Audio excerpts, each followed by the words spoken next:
Happy birthday, LTN! You did it!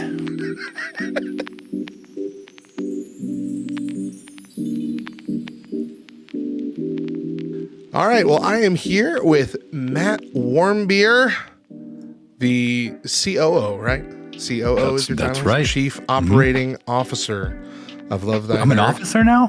Is it officer? Or is it? I I think it's officer, isn't it? Isn't that what the second O is? Chief Operating Aficionado. Aficionado. Octopus. There it is. There it is. Chief Operating Octopus of Love Thy Nerd. It is just a few days removed from the 5th birthday of Love Thy Nerd. 5 solid years. It's wild. Well, maybe a couple liquid ones, but we made it. You made it here. I got a few questions I want to go through with you, just based on kind of your memories and ideas for the future. So the first one's just got to be 5 years ago.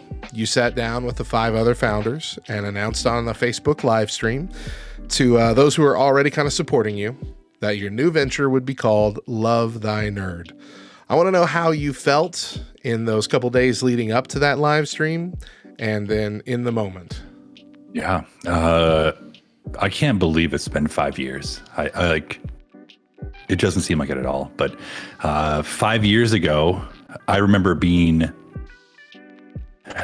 anxious is probably not the right word, but I was just very eager. Eager is the right word. That's what I'm going for. I was very eager. I just wanted to like do the work. I was very excited and excitable. I was really just pumped to share what we had planned next. Coming out of Game Church, a lot of the people that came over with us to LTN, they were excited too. So being in that live stream, I was just ready for what God was going to do in the 5 years from there and beyond that. So it was great. Super, super jazzed. That's awesome. So in this 5 years, like how in your point of view, how has the mission of Love Thy Nerd evolved?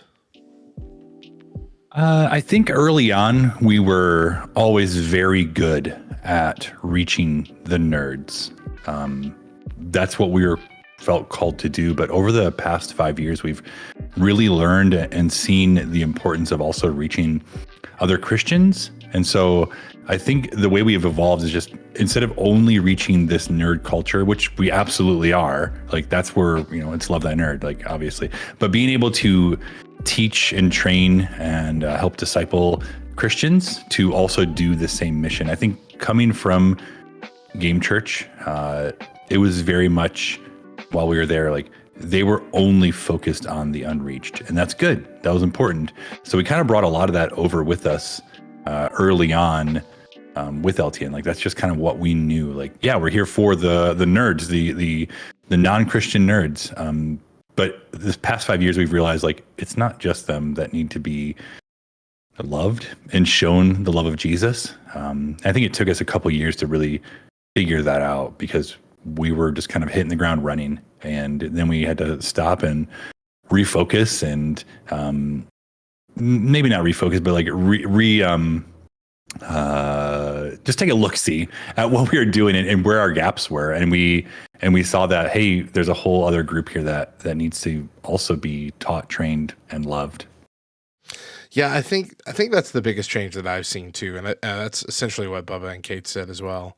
Is that when we first got involved with LTN back before I even got to join the ministry as a whole, it was largely just that. It was focused on just the nerds that kind of felt either ousted by the church or just never felt like they'd be welcome. And to see us open up to be like, okay, now we're ministering to them, but now let's try and teach our guys to be better too. That's such a big deal because it changes the mindset also of anybody involved in LTN from kind of an us versus them to let's find a way to become all of us. Yep. You know what I mean? It's beautiful. I like seeing it. I like the things that are coming. Me too. But before we get into the future, what is one thing that LTN has accomplished that you are most proud of? Yeah. I would say the relationships that we've built with people. We always knew that nerd culture, gaming, kind of is that common point with people. So being able to use that, specifically for me, like tabletop gaming, I love it. Being able to sit down and play games with people and then really get to know them, building relationships with people we maybe wouldn't have been able to, or I wouldn't maybe not have been able to easily just around games, and becoming like finding these lifelong friends that just started by playing a game and sitting down and getting to know each other. So I would say by far just the relationships we've built. Beautiful. So what are some of your favorite memories, like specific events, specific things that have happened, serious or not, that have happened in the past 5 years? I don't know. I don't know if Bubba would say the same. I'm going to guess he probably wouldn't. But the one chip challenge, we did it, and I know you've done it a few times. We did it a couple years ago in December, and I loved it so much. With the most amount of like, can you love something that hurts you? Mm-hmm. I think so. It was just so fun. Bubba's reaction, the pain that came afterwards. Me, like I kind of forced him to do it. It wasn't even in his wheelhouse. Like he didn't want to do it. And I said, I've ordered you one. It's on its way. So we're doing this thing. But he's vowed to never, ever go back, and like, he'll never do it again. So I sometimes like just lay in bed at night and that like pops in my brain and I just start laughing, and Aaron has to be like, what's wrong with you? I'm like, just nothing. Don't worry about it. Yeah, those are some of my favorite and worst memories. I got to do it 3 different times. Awful. Yeah. Oh, I don't ever want to do it again. I just like it's a one and done. I totally want to do it again. Yeah. You do? I would do it every year. Yeah. Does the flavor change per year? Because I just remember like it's they change it. It does. Okay. Yeah. Whatever year it's always that bad, I did but it's always death. Yeah. It tastes like death. Like, but yeah, they switch up what they use for the heating methods every year. Oh gosh. Like, hey, we put in ground bones and ash in this one. You can really taste it. So bad. All right. Back to serious questions here. Yeah. Now looking towards the future, where is Love Thy Nerd going to be 5 years from now? Oh man.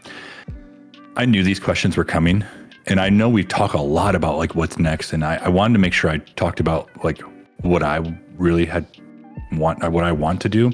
And I really want to do more international stuff. I had the opportunity to go to Germany, to Essen Spiel this past October, and just scheming and dreaming and planning and thinking and like wondering how we can bring this love of Jesus to places beyond the United States, Canada, North America. And I know like we're online, I get that, but being able to have this physical presence at a place, sitting down with someone, playing a game, that's just super important to me. So in the next 5 years, I would love to do more of that, make Essen kind of a regular deal we do yearly, or finding something beyond that. And whether or not that's me going there every year, or perhaps we raise up a team closer to Essen, that would be also great. Like being able to send this love of Jesus to these nerds gets me excited. And I'm just hopeful that can happen in the next 5 years. If not, I know that's a pretty lofty thing. That's a lot of money. It's expensive. It really is. Like thinking about flights flying over there. So being able to find a way to do that would be great. If not in 5 years, perhaps in 10. But just having that as a goal, kind of in the future. And so, what was the name of it again? Essen Spiel. It's the largest tabletop gaming convention in the world. And it was held in Germany. Is that where it was? It's in Germany. Yeah. Yeah. Mm-hmm. Okay. Essen, Germany. It was massive and lovely, and there was a mega language barrier. Like I don't speak any German, but a lot of Germans speak a little bit of English at least. So I was teaching games with Dice Throne, and it was like I would say something, one person would translate for me to the group of friends, and then they'd all look at me, and I'd be like, "Yeah, what he said." It was great. All right, so. Probably the most serious question here on the list to wrap up. When you pray for LTN, what do you ask of God? Yeah. I do a lot of praying about LTN. I think the thing that comes up the most, two things. Number one, that I don't screw this up. Like I don't want to like just make some bonehead play. So with that, I'm always just praying, God, like, I just want your will in this. Like, lead me where you want me to be in LTN and where you want LTN to be.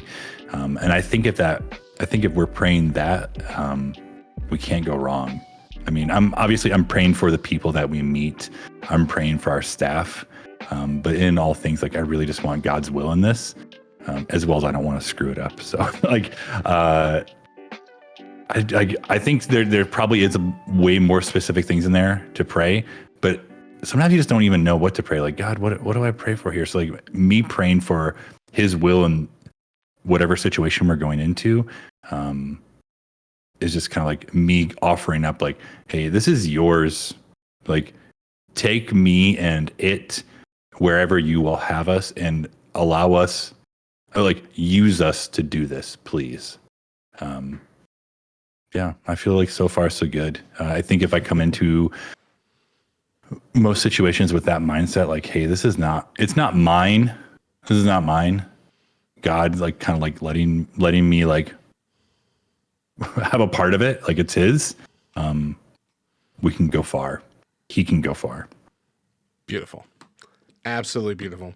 Is there anything else you wanted to share on this anniversary, this 5 years of anniversary? Oh man, I feel like I probably should have talked about Horpins in my favorite memories too, but we talk it's about okay. that We did have a good explanation on Free Play a few weeks ago. So yeah, we did. We made sure to push that out for everybody who didn't know. Great.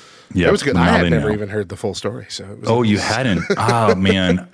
I knew the basics. I knew it was a horse on Red Dead, and that it died. That's all I knew. Rest in peace. To hear the whole story and of the fate of your other horses as well. That was fun. Oh yeah, I forgot about Dude. Dude's memory came back up. I had a video of him dying, and tears came down.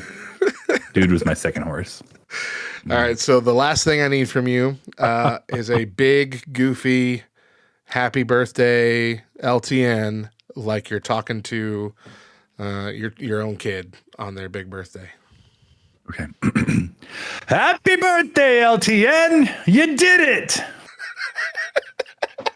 Is that too loud? It's perfect. It's so interesting how I gave that, to you and Kate and Bubba as well, and y'all all did it completely differently. That's very really? Yeah. I can't wait to hear what the others did. I feel like I should have said like, happy birthday, love that nerd, but it's too late now. You get what you get here. You get what you get, and you don't throw a fit. That's right. That's right. Thank you so much for joining me. This is fun. This has been a fun week, and I'm excited for what the future holds. For every inch of dark, there's a mile.